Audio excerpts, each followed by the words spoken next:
Does Cam Stutt's selection to represent Auburn at SEC Media Days mean he's in line to start this fall? And will four-star cornerback Jalen Crawford be the next addition to the Tigers' 2024 class? Let's talk about it on this Friday edition of the Up Tempo Podcast. You are now listening to the War Report Podcast Network.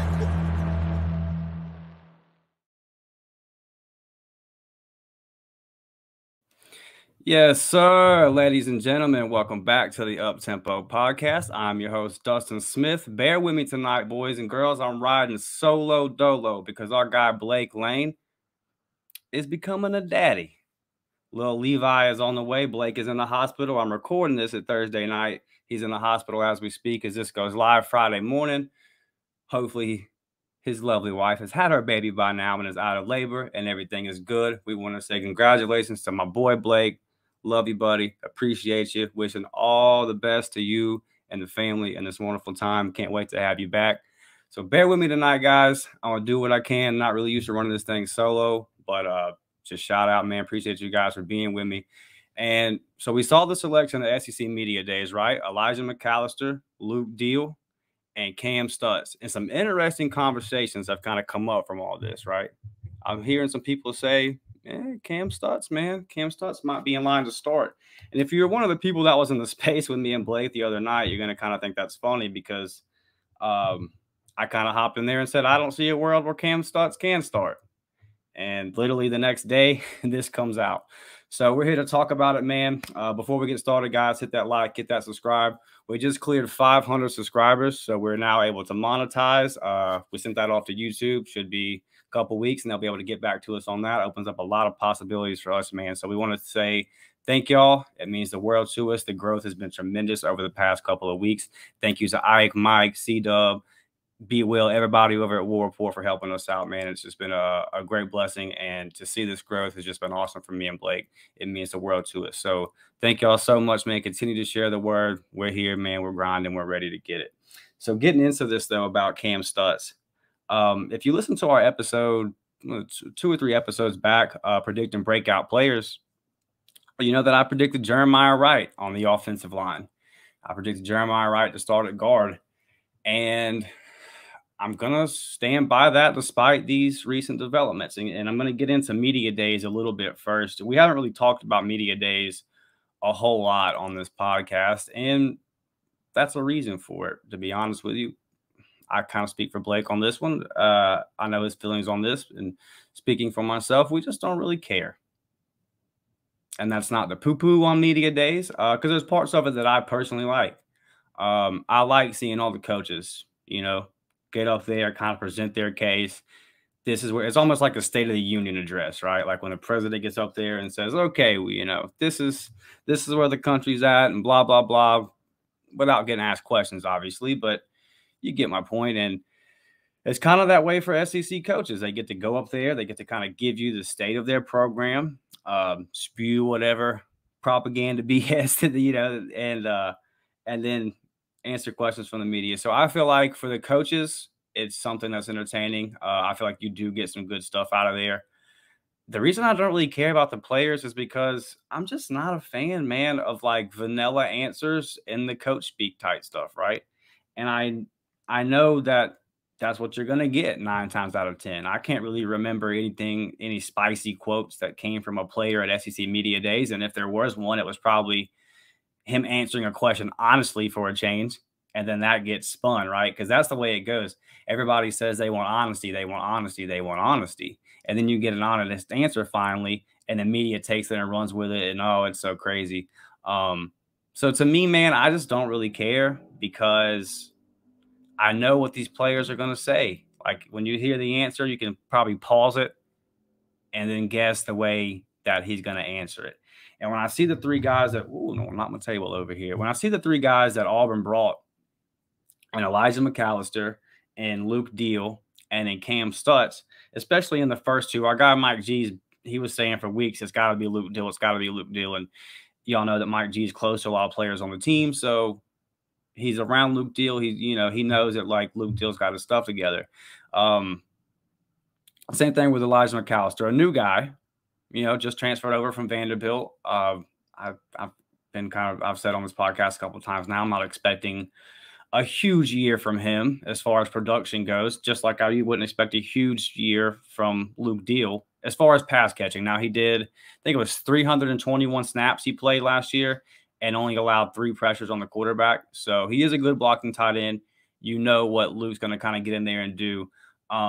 He had 3 catches for 30-something yards somewhere in there. So not really a threat to catch the ball out of that tight end position, but he does play a lot of snaps. He will be very crucial to blocking, especially in short yardage situations, those jumbo package goal line deals, right? But a good kid. Same thing with Elijah McAllister. Same thing with Cam Stutz.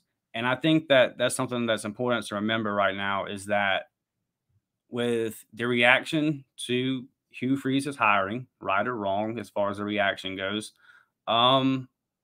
they've just got to be careful, right? Like, there's going to be somebody out there that asks the rogue Hugh Freeze question. And he'll probably step up and address it right out the gate. Knowing Hugh, he'll probably come up and say, hey, address it in whatever manner he wants to address it, and then try to keep it about football. But we saw last year with our boy Joseph Goodman from AL.com, Harsin comes out and says, hey, I know this is the topic that y'all want to ask me about, speaks on it, and says, I'm not going to get into this. And then the very first thing that Joseph Goodman asked him about is what he just said he wasn't going to speak on. So there's going to be some of that regardless. And I just think that looking at these 3 guys, what the game plan here was, hey, let's get 3 guys in here that are going to answer the questions the right way, that aren't going to give the national media or anybody else any kind of sound bites that they can run with. And I think that's just a smart approach because, like I said, there's going to be questions about Hugh Freeze. They'll probably get fancy with the way they word it. Hey, when Hugh Freeze got hired, what was your reaction in the locker room? You kind of know about his past. They'll try to slide it in there. And you brought 3 guys that are just going to answer the question the right way. I don't think out of Luke Deal, Elijah McAllister, and Cam Stutz, you're going to get anything. I just don't think you're going to get that much. I don't think you're going to learn a whole lot from those 3 guys come SEC Media Days. I think that they're being brought there to say and do everything by the book, say and do all the right things. Because right now, like, Auburn doesn't need any kind of other story. And everyone that's an Auburn fan, y'all know how the national media gets down. And then Southern media, it really doesn't matter, right? Anybody outside of Auburn, and hell, even some people within our own fan base and on our own beat have nefarious intentions. And speaking of Joseph Goodman from AL.com, right? And so I just think that it's just a smart thing to do overall. Let's just keep it nice, clean, and let's get out of SEC Media Days with no drama. Maybe Hughes has a couple things that we'll go back on and say, oh, that's interesting. He'll probably get asked about some players that maybe are no longer on the team or something like that, that we might learn about maybe we'll learn about some injuries, or maybe we'll learn about some suspensions, or, we never know. He probably will be asked about the Jarquez situation. There'll be some stuff that we get out of that for sure. So I would expect some answers from Hugh Freeze that we'll be able to get some content out of, that we'll be able to look at, maybe learn a thing or two. But 3 guys that they're bringing, man, I see the game plan and I understand it and I'm with it. I completely get what they're doing. I think it's a smart move here. Kind of contrary to last year, right? So last year, when they brought Tank, it was a very, very, very interesting decision. And I don't hear me out here. Okay. I'm not knocking Tank Bigsby at all. I love Tank. Just hear me out. Tank was not the best at that time, the best spoken, the best public speaker, right? Wasn't bad, but just could be polished up. And I thought that was, without any insight, just outside looking in, I thought that was kind of the game plan last year. One, you're going to Tank was clearly the face of the program last year. If you remember, there was, is he transferring to Georgia, blah, blah, blah, blah, blah, blah, blah, right? We had that whole deal. Did we have to, basically had to re-recruit him. And I'm sure a part of that pitch was, you're the face of the Auburn football program going forward. So that includes a ticket to SEC Media Days. And like I said, him not being the most polished speaker, I think that they were probably looking at was, this is a guy that's going to go to the NFL. He's going to have to give these interviews. And this is a good practice for him. And I don't think Tank did a bad job at SEC Media Day. I think it was a good learning experience for him. And if you watched it, I think that he got better answering the questions the more interviews that he did. So I did like that, and I like that strategy. I think that they were trying to get him ready, try to get him a little more practice dealing with the media, and I thought that was a very cool thing. But I just don't think they're going to do that this year because, like I said, the situation that it is with Hugh Freeze and all that, they're going to get guys that can say the right things, do the right things, and just get out of there clean, baby. Let's get out of Nashville clean. And but follow our guys, man. Ike and Mike are going to be there. They're going to be there all week, getting y'all everything they can. So follow those guys over at War Report, man. They know y'all got y'all covered with that as far as all that interviews and content from media days go. Speaking on the Cam Stutz part of this, right? Speaking on the ball, baby, the ball. Man, it was interesting to hear. And I'll just be honest with you guys, I had kind of wrote Cam Stutz off. It's probably just by default. Like if you were on that offensive line last year and your name's not Jeremiah Wright, I'm not that fired up about you. I'm sorry. Now, I will be fair and I will acknowledge that nobody was put in position last year to succeed. Everybody was kind of put behind the eight ball. They just weren't put in the right position, and that affected every player as much as it affects the quarterback, and it affects your guard, your left or right guard as well, right? But I just feel like with a guy like Jeremiah Wright, I said it the other day, right? He's one of my two breakout players on offense. I picked him and VAR. And the reason I picked Jeremiah is because the potential, the untapped potential. Defensive line, offensive line, we all know the back and forth that he's had to play since he's been at Auburn. And then we see him last year come in, finally get his chance to start, and everybody says, man, why hasn't this guy been starting? I'm saying stuff that everybody knows. We know his attitude. We know the way that Jeremiah gets down. And a guy like Cole Kublik, who knows a little thing about offensive line or two, he swears by him. There's a lot of guys that really know offensive line way better than me that I listen to and respect that swear by Jeremiah. So when I watch the games, when I put on the tape, it's undeniable to me. Like, this guy is better, you know? So then that leaves the question, who is your other guard? Because I just do not see a world where Jeremiah Wright does not start at guard for Auburn in 2023. I think that a lot of it has to do with, obviously, the injury. He did not play in A-Day, and this staff just hasn't seen him. I feel like once the fall comes around, these guys strap up, put the pads on. If Jeremiah is healthy, which you have him switching positions however many times he's done it, and then he's also had injury issues. Jeremiah just has not been able to sit back, focus on a position, stay healthy, and get right. If all that stuff comes together, man, I do not see a world where he does not start at one of those guard spots. So looking at Cam Stutz last year, let's see, I got his numbers right here. Well, I'm gonna start with I'll get to Jeremiah. All right, so yeah, here we are. Apologize, guys. I'm solo tonight. Cam Stutz. He started 2 games at left guard and 6 games at right guard last year. His PFF grade, whether you value that or not, that's what we kind of, you gotta look at something to talk about offensive line as far as statistically. His PFF grade was 60.8. Not that great, right? But if you look at all of our PFF grades on offensive line, they weren't that great. But like I said, started 8 games. There were some bright spots there. This is not a knock on Cam Stutz, okay? And I'll get to that part in a second. But that's so 60.8 in 2 starts at left guard and 6 starts at right guard. Now, Jeremiah Wright, his PFF grade slightly better, not the best, at 61.3. Okay. So I'm going to say that, like I said, one of those guard spots, I'm giving it to Jeremiah. So then the question becomes the other one. So Tate Johnson, right? That's the name that it would come to mind. Hugh has spoke highly of Tate, and Tate started the season last year at center after the injury to Nick Brahms and the preseason injury to Nick Brahms. So Tate starts the season at center, and he gets hurt week 4 versus Mizzou. Up until that point, in 191 snaps, Tate's PFF was 55.3. It's not that good. And to be honest with you, I didn't think the film was that good.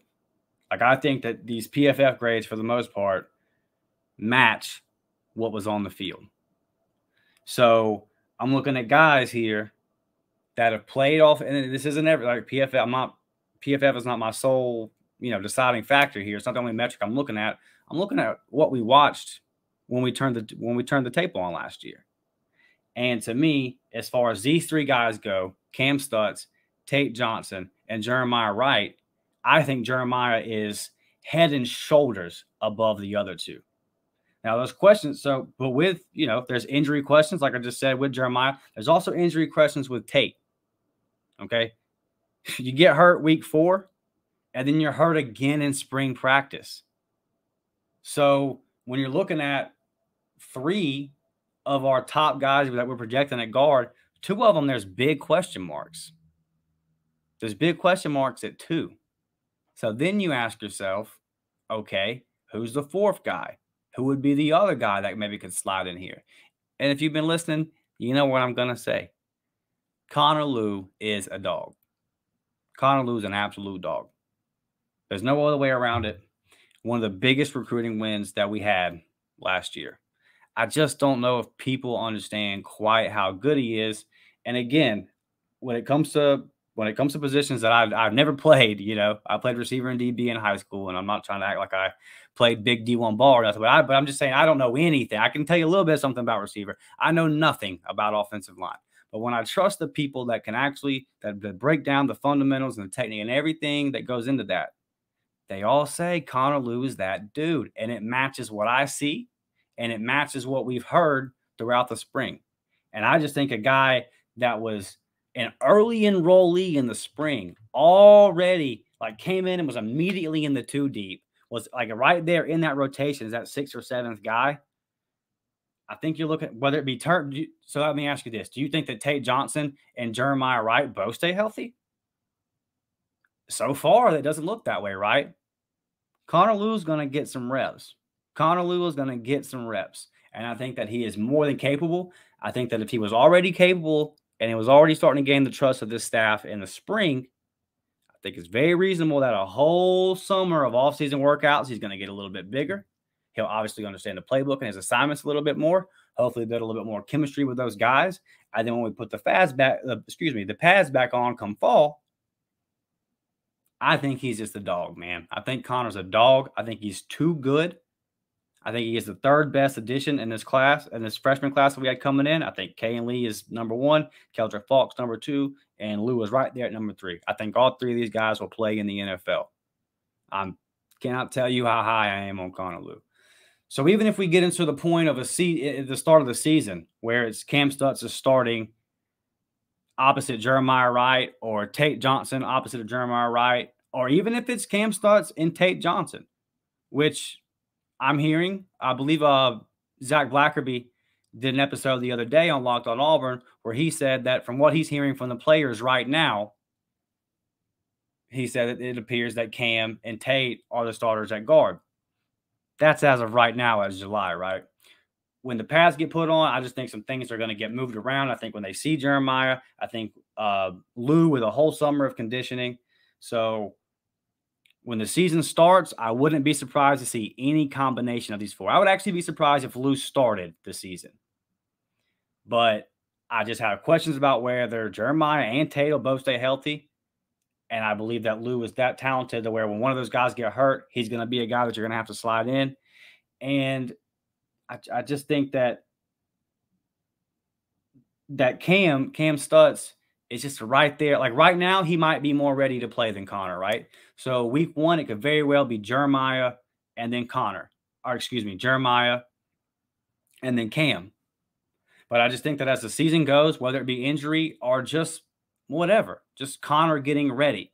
I just think, similar to my point I made about Keldrick Falk the other night. Will Keldrick Falk start the season? No.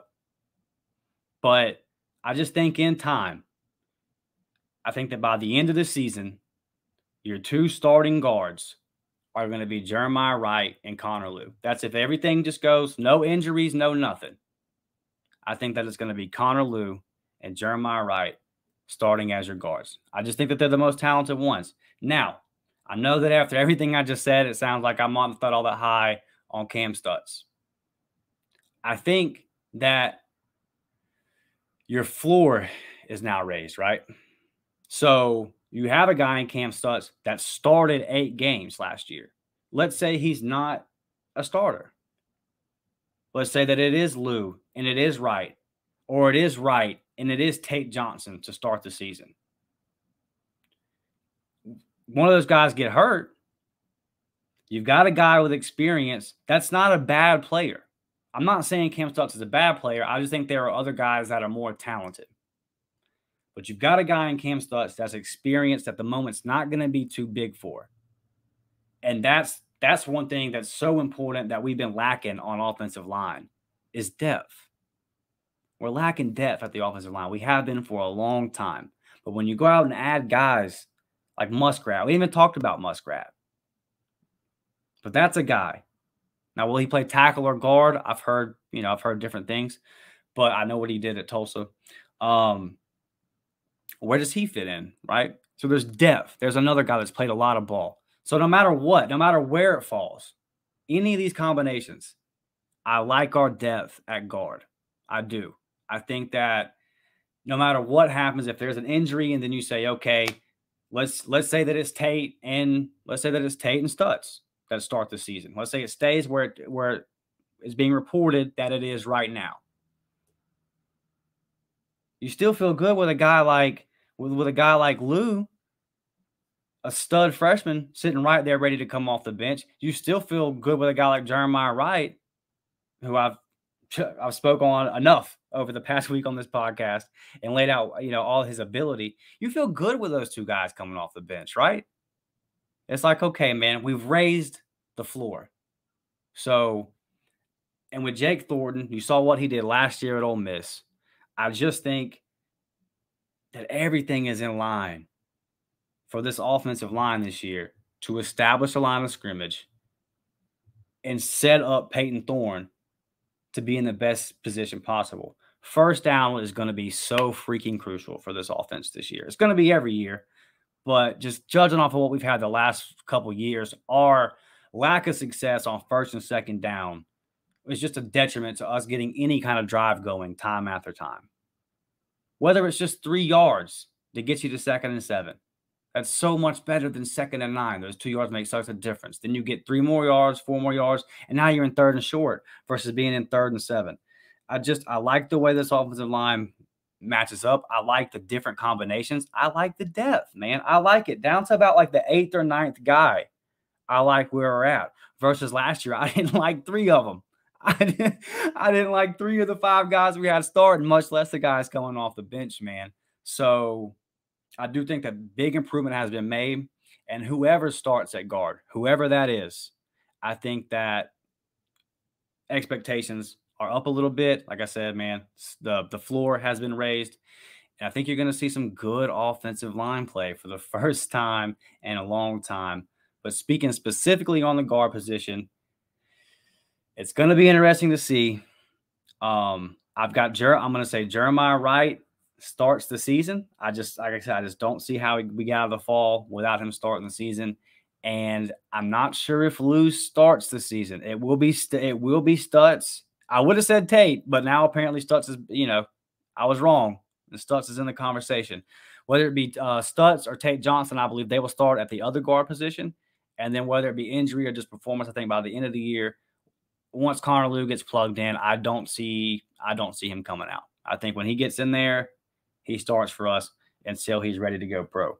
But either way, man, whether it is whatever combination of guys it is, I'm excited to see all of them. I don't want to get off this topic without saying this. Cam Stutz and everybody else on that offensive line obviously can improve with coaching. I think Jake Thornton is a good offensive line coach. I think that he can, and I think that Hugh Freeze and Philip Montgomery will put together a scheme to where everybody on this offense can be successful. So when I read off these PFF grades of 55.3 from Tate Johnson or 60.8 from Cam Stutz, that don't mean nothing. That don't mean nothing. In the same way that Robbie completing 49% of the passes last year could easily, we've said that a million times on this pod. Hugh Freeze can get that up to 55, 58, 60% We have a competent coaching staff that can put people in the right position. So I don't want to judge. I'm not judging guys solely off of last year, right? We just have the information that we have right now, but I do like where it's headed, and I wouldn't be, regardless of what combination we rolled out at offensive line, whoever started at guard, I wouldn't be hitting the panic button. I wouldn't have this huge level of concern about it the way I did week 1 last year, right? Like week 1, like out the gate, you were just like, I don't know about this. I just don't know. And I think that you're in a position now where you don't have to worry about that. And I think they're going to see a much improved offensive line in 2023. So we'll see, man. It'll be fun to see Cam, though, at SEC Media Days. Like, shout out to you, Cam. Happy for you, man. Like, I'm sure you're going to represent the university well and all that. Hope he has a good time.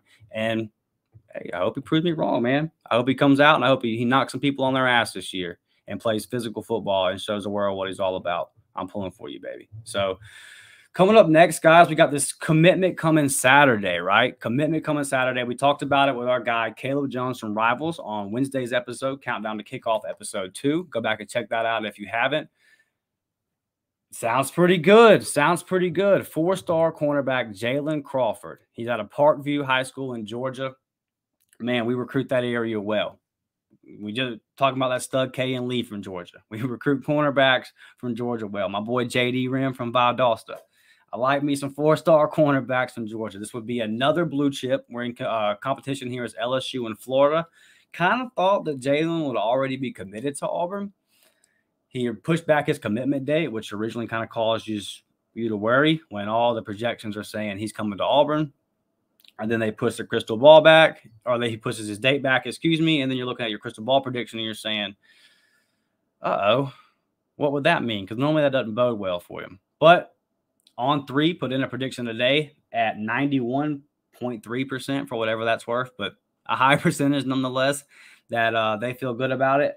And our guys over at Rivals put it at 100% future cast projection that he will end up at Auburn. So obviously can't get any higher than 100, man. And like we talked to Caleb the other night. And by the way, Jalen is 118th player nationally. He is the 9th ranked overall cornerback.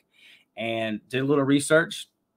He is a cornerback, not a safety. He is a defensive back. He's got like a 5-minute highlight tape on Huddle. Majority of the time, from what I saw in the highlights, I'm not claiming to have seen him play. I hate when people say I've watched the film when they watched a 5-minute highlight video. You ain't watched no damn film. And even if you did watch the film, you still got to see the guy in person. I really don't like when people watch 5-minute highlight videos and try to give you a full-on analysis. But what I will tell you is, from what I saw on the highlights, because I'm not going to put in place of him getting burnt in the highlights in the highlight reel, right? But lined up in the nickel spot, lined up in that inside corner a whole lot. There is some of him lining up in the outside. And majority of the time, it looked like he was lining up in the zone, 6 yards to 10 yards off the receiver. There was a few where he was up in man. I think the first 5 highlights on his Huddle were him creating a turnover, interceptions and forced fumbles. I think it was 3 picks and 2 forced fumbles, and that was all in 2 games. And as the tape goes, as the highlight tape goes, that continues to be a theme. He creates turnovers, and when I talk about him playing that zone, when I talk about him playing off the receiver, his ball skills and his instincts are tremendous. There are so many plays of him breaking on the receiver and deflecting that ball away or jumping the route. There's a lot of him jumping that route, man, and taking that thing the other way. This kid is a playmaker. He's just one of them kids that seems to be around the ball, man. Like, high instincts, high motor, always deflecting a pass.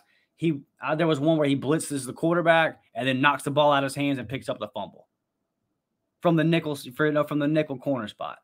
Like, the dude knows how to get the football. He knows how to wreak havoc. And I'm not surprised that Ron Roberts sees that, because we know that's what Ron Roberts wants to do. He wants to create turnovers. He wants to wreak havoc. Just a very, very good player at 6'1", 185 pounds. It'd be interesting to see if he can kind of, because I see that size and it's like, okay, if he grows a couple more inches, if he puts on a couple more pounds, could he play outside corner? I don't know. I got to see more than a 5-minute highlight tape, right? But I do like it, and look at the guys you're beating. LSU is recruiting at an extremely high level, And what Florida's done over the past month makes no sense. Like, Florida has been recruiting so good, man. Oh, excuse me, how to get a drink there. Florida's been recruiting so good. So, and that was the worry. Like I said, when he pushed back his date, Florida made a heavy push, and you're just going, oh, man, they've been kind of getting the guys they want. But from everything that I've heard, like I said, I mentioned the on-3 prediction. I mentioned the rivals prediction. Speaking with Caleb the other night, checking around a couple other places. We're in a very good position here. We feel very good. You never know in recruiting. You never know in recruiting in 2023. We just saw that with Khalil House. I understand. It almost seems like it's a kid is trending somewhere, and then right before he goes to pick, another school swoops in with an NIL at the last moment. That kind of seems the way like it's been going lately. So I don't want to sit here on this Friday morning, a little over 24 hours away from when Jalen announces, and act like we've just got it in the bag. But as of the recording of this, everything I've heard and everything that's public as well is that we sit in a very, very good position, and you should feel good. When Zach Etheridge zeroes in on a guy that he wants, he usually gets him. He usually gets him. And this is an important piece for the future. Everyone, it's easy to look at the DB room and go, we're straight, because we haven't had to worry about that in a long time, right? Since Zach's been here, it's been the room. There's the argument about whether the DB room or the running back room is the best position group on the team. But there's a lot of vets there. There's a lot of vets there, man. You know, DJ James is going after this year. Nehemiah's going after this year. What does it look like? Simp's going after this year. That defensive backfield is going to look a lot different. I love the class that we signed last year. Love Colton Hood. Love him. I love some of the guys we got right now. I think Amon Lane is a baller, bro. I think Amon Lane is an absolute stud. But the point I'm making is this room's going to need to be replenished. You can never have too many DBs in this pass-happy age of football. You're always going to need those guys. You're always going to need depth in the era of transfer portal. Some guys are going to leave. And we got guys back there, man. Y'all know how high I am on JD. We haven't even got to see Austin Osbury, a 4-star that we flipped from LSU whenever the whole Ed Orgeron thing came to a head. We've got some talented young guys back there, man. But it's gonna be a young position next year. DB room will be young, and we need to get all these guys in the boat that we can. You just cannot. I mean, I feel like every recruiting class now, you're gonna have to recruit 5 to 6 defensive backs. That's just the nature of, because you put so many on the field now, man. You really do. So you've got to have depth there. But I do trust Zach Etheridge. I do trust Crime Dog. I trust the guys that we've got recruiting in the defensive backfield. And as far as Jalen goes, man, you got to recruit Georgia. You got to recruit Georgia. To go into Georgia, you can't let LSU and Florida come into Georgia and take a DB that you want. Can't happen. Can't happen. This would be our 11th addition to this class. Another blue chip. That would be 9. If you're using the rivals rankings, which we do here, that would be 9 of 11 commitments are 4 stars or greater. And we spoke to Caleb Wednesday, and you heard him say Bryce Cain's going to get that 4-star too. He's getting that 4-star on other services. He's going to get it from rivals soon. I believe pretty much everywhere you look, if you just take the average star ranking of the class, Auburn's in the top 3, no matter where you look. Right now, it's just about quantity. There's just not as many guys committed that would put our ranking up in that area. But this would be another stud. Just kind of continue to add a guy or 2 a week up until Big Cat. Maybe get you 2 or 3 out of Big Cat right. Just kind of slowly build, get to that 15 or 16 number that we've been talking about before the season. And I think that before you've ever played it down, before you've ever put any proof of concept on the field with this current staff, I think 15 commitments with all these freaking blue chips, man, I think we can feel pretty good about where we sit, and I think we're going to win some ball games. I think we're going to win 7, 8 ball games, guys. And then what? And then what? Then you really got people talking. Then you've really got people thinking and looking at you and saying, oh.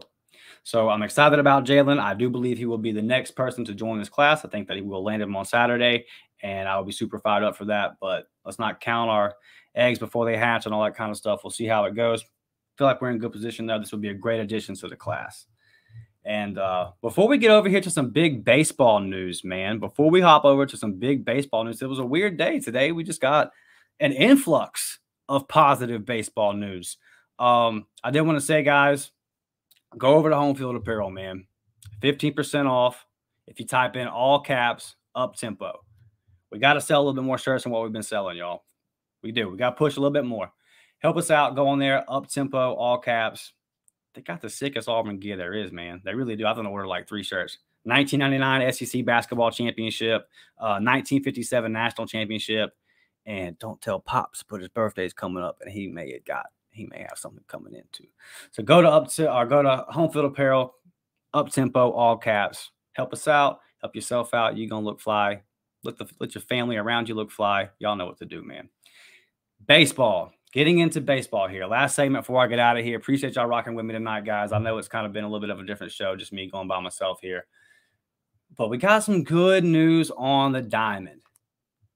And respect to why we got that news. Joseph Gonzalez and Bobby Pierce did not get drafted.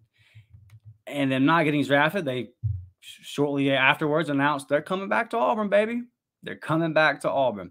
Joseph Gonzalez, obviously, you know the story if you follow baseball. Joseph was expected to be a starter this year for Auburn. He was expected to be our ace. He pitched one weekend, the opening weekend versus Indiana, through, I want to say it was 52, 55 pitches. I know it was in the 50s, and looked great. Pitched all summer for Team USA and looked fantastic, and obviously was great the year before. All the expectations coming into this year were that Joseph Gonzalez was going to be the guy. And shoulder soreness. If you followed it, it was just frustrating as all get out, man. Like 3 or 4 times throughout the season, they said he's throwing in the bullpen.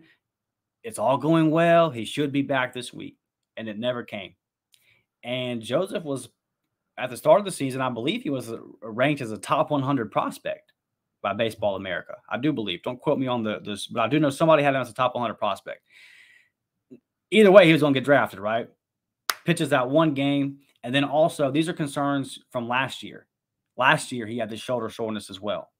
So I just feel like with all his talent, that's kind of where that's the rub. That's what happened. I guarantee you these scouts looked at it and said, bro, you pitched one game opening week. I got to see more than that, buddy. I got to see more than that. With Joseph not getting drafted, it's all about injury concerns. That's it. So if he comes out next year, puts together a good season, a good solid season like we all know that he can, has that sinker ball working, doing everything that Joseph Gonzalez is able to do, because that's the thing about Joseph, man. Joseph can get you 7, 8 innings and only throw 70, 80 pitches. He can get deep. Joseph can walk somebody and throw that sinker and ground ball. We're out of there. It's just my personal preference, man. I love a contact pitcher. I like the strikeouts. I know they're exciting, but a guy like Tommy Vale strike out 7, 8 guys, and he's out by the 5th inning because of all the pitches that require. Joseph gives you the opportunity to save your bullpen. He really does. So this is such an unexpected. I didn't expect this. I had wrote Joseph Gonzalez off that he had pitched his last game for Auburn versus Indiana in the opening series this year, or last season. Didn't expect this at all. This is a huge addition for Butch Thompson. This really makes our rotation look different. And let's go over that. So Christian Herberholtz last year had a good year, man. Herberholtz came on strong. Let's say that Zach Crotchfield reaches his potential. Let's say that Drew Nelson reaches his potential. Man, you could have a rotation that is really, really deadly. You really could. There's also the transfer coming in from UAB. Got his name right here. Carson Myers. He had a 3.52 ERA last year. He had 70 strikeouts to 34 walks. So not numbers that set the world on fire, but very solid. And you have to trust Butch. We played UAB a couple times. If he saw Carson pitch and said, that's a guy that I want in my rotation, I trust Butch Thompson. I do not question Butch. I do not. So all those guys I just mentioned, let's say that Drew and Zach reach their potential. Let's say Herbert Holtz continues on the progression that he made last year. Let's say you get a healthy Gonzo back, and then you have my guy Carson Myers from UAB coming in here. Man, you've got some options.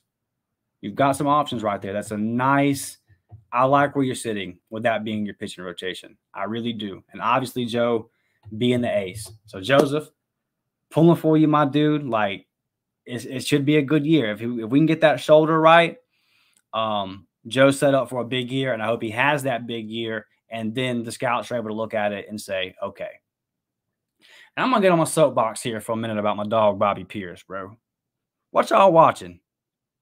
What are y'all watching? The dude batted .340. He's got a cannon. You've seen people try to run on Bobby? What more does Bobby have to show you? The dude can hit for average. He hit .340. The year before, he hit .284. Obviously, a big improvement. And no one can run on him. Is there a better arm in the SEC in the outfield than Bobby Pierce? No. No, there is not. So I don't really know why Bobby gets drafted. I did some digging around. Blake made a good point. And, hey, man, the guy's had some serious knee injuries a couple of times.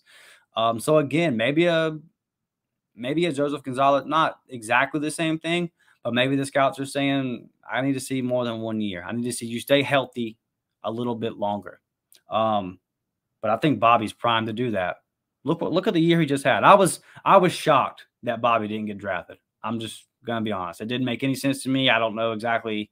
There's no way that some of these outfielders that got drafted are better than that dude. They're just not. So it has to be about these injuries that he's had in the past. So for Joseph and for Bobby, come in next year, tear the world up, man, light it on fire, and show everybody that you can stay healthy and show them the kind of baseball players that you really are. And let's talking about Bobby. I misspelled his name there. I put Booby. If you're listening on the podcast on Spotify or if you're listening to the audio, I misspelled Bobby Pierce and put Booby Pierce. But talking about Booby Pierce in the outfield, Chris Stanfield's going to slide over to center with Kason Howell, obviously graduating. We love you, Kason. Appreciate you. He's going to slide over there. And we had a transfer from Jacksonville State coming in as well. Got his name wrote down here. Mason Manners. Mason is a lefty. He is a .350 career hitter. And last year he batted .341, so he kind of stays in that area, right? Good player, man. Good player from Jacksonville State. Again, we played Jacksonville State a couple times, but saw him and said, hey, man, I need you. I need you. So our starting outfield next year projects as Bobby, Chris Stanfield, and Mason here. All guys that can bat over 300, all guys that are athletic. Our outfield is going to be deadly next year. Deadly in the field and deadly at the plate. I felt like this past season we have one of the best outfields in the SEC. Going to be the same thing. You're going to have a Chris Stanfield with a year under his belt, ready to roll. Because he was slow out the gate, if you remember. SEC play started, and it took Chris a little bit to find it. He found it. Boy, did he find it. He took somebody's spot. He took Dustin Kirby's spot. He found it. But now with a whole year under his belt, a whole nother offseason to get right, get ready, know what he's going to be in that center field position this year, man, big year from the Tallahassee native Chris Stanfield coming. So you've got Bobby, Chris, and newcomer Mason from Jacksonville State. Deadly outfield. Deadly outfield. And another thing, another announcement today coming for the baseball team. Get this in here, and then we'll get out of here, guys. Another guy from Jacksonville State. Like I said, man, we see these guys, and he wants to add him. Hernandez. What is his job? I'm gonna botch this kid's name, but he is from Jacksonville State, an infielder. He played second base last year. Javon, I believe it is Javon Hernandez. Batted .397 last year for Jacksonville State. .397, 7 home runs, 49 RBIs with a slugging percentage of .567. Big addition. Big addition. We've got some questions in the outfield. We're losing an experienced guy like Cole Foster. It'll be interesting to see. It'll be interesting to see here what my guy Hernandez does. But he's going to play. He's going to play. Does he slide over to shortstop? What does Caden Green do? Does Caden Green slide over to short? Which one of them is going to play second? Which one of them is going to play short? We've got some young guys in that infield that we haven't really got to see go yet. Some young talented guys, like a guy like Gavin Miller. What is Gavin going to do? Highly talented freshman, really didn't get to play a whole lot last year just because, like I said, you had Bryson Ware at third. You had Cole over there at short and second. You had some experienced guys, man. So there's a lot of young guys. It's going to be really interesting to see how that infield all plays out. Third, short, and second will be very fun to watch. It'll be fun to watch in a fall ball. It'll be fun to watch to see how that all goes, man, because you just don't know right now. But we trust Butch, and we're going to be okay. And it was a good day. You found out that you got Gonzo back. You found out that you're getting Bobby freaking Pierce back. Just didn't see either one of those. Like I wrote both of those guys out before it was gone. And then now you find out that you're getting this big-time transfer. And Hernandez, again, 397, man. Started almost every game last year for Jacksonville State at second base. When you add guys from UAB, when you add multiple guys from Jacksonville State, it's clearly Butch Thompson watching them play and saying, these are the guys I want. And before we get out of here, Blake wanted me to read off what he believes will be his projected starting lineup. This is his projected starting lineup for next year. And I don't really see this. I don't see any problems with this. I agree with most everything on here. He's got Chris Stanfield at leading off at center field, Ike Iris at catcher. That'll be interesting, right? But we know he's a catcher, and Nate's gone. So we're going to miss you, Nate. Nate, by the way, signed a free agent deal, so we're pulling for you, buddy. Ike at catcher, batting in the 2-hole. He's got Bobby at right field in the 3rd. Our boy Cooper McMurray at cleanup at 4. Christian Hall, he is a first baseman / DH that we signed from UAB. He's got him batting 5th. Mason Manners, left field 6th. Cooper Weiss, another transfer from Miami of Ohio. Very excited about Cooper. I was talking about the infield, and I completely let Cooper out. So that infield battle is going to be something next year. Ooh. Okay, yeah, that is going to be interesting. So Cooper at 7th, then he's got Gavin Miller at 3rd, batting in the 8-hole, and Caden Green at 2nd in the 9. It'll be interesting to see, man. That's how Blake has it as of now. But we're a long way from baseball season, man. But can't wait. Y'all know that we hit the baseball hard here on Up Tempo. So wanted to get that in there. Bobby, Gonzo, super fired up to have you guys back, man. And as baseball season comes around, we know that's way down the line. Man, our plans for baseball, we're going to take over. No one's going to cover Auburn baseball the way that we're going to cover, at least from the podcast realm, coming up this spring. So really excited about that, man. Thank y'all for staying tuned with me tonight. I know it wasn't the cleanest episode or the best. I kind of threw this together last minute. Me and Blake had a whole nother thing planned. I just kind of threw some topics together to try to get something out for you guys. Levi came a couple weeks early, so we weren't really expecting that. Just kind of had to throw this one together last minute. Appreciate y'all. On your way out, hit the like button, hit the subscribe button. If you're on Spotify, Apple, whatever it is, man, leave a review. Homefieldapparel.com, Up Tempo, all caps. Love you guys. Appreciate you. Man, listen, we're getting closer and closer and closer to SEC football. September 3rd will be here before you know it. It really will. And I cannot wait. Another big-time guest lined up for Countdown to Kickoff, episode number 3 next week. We've got some other big guests down the line that we're really with some big-time guys that we're really hoping that we can get to pan out here. So a lot of good stuff coming, man. Y'all already know. Thank you so much for the growth. Thank you so much for getting us over 500. The goal is 1,000 before kickoff. We want 1,000 subs before kickoff. Our last 7 videos are averaging right at 1,000 views. And we've got like 505 subs as of this recording. So, and we can watch it, guys. We've got analytics. We can go back and watch it and see that there are people watching multiple times that aren't subscribing. So help us out, man. Just hit that button. We're coming with this fire Auburn content all the way up until kickoff. And then from there, it's just, we're going to really crank it up. So love you, Auburn family. Appreciate you guys for rocking with us. Help us out. Do everything that we talk about. War Damn Eagle. I hope that your weekend is blessed. And we will see you guys back Monday at 10 a.m. War Eagle.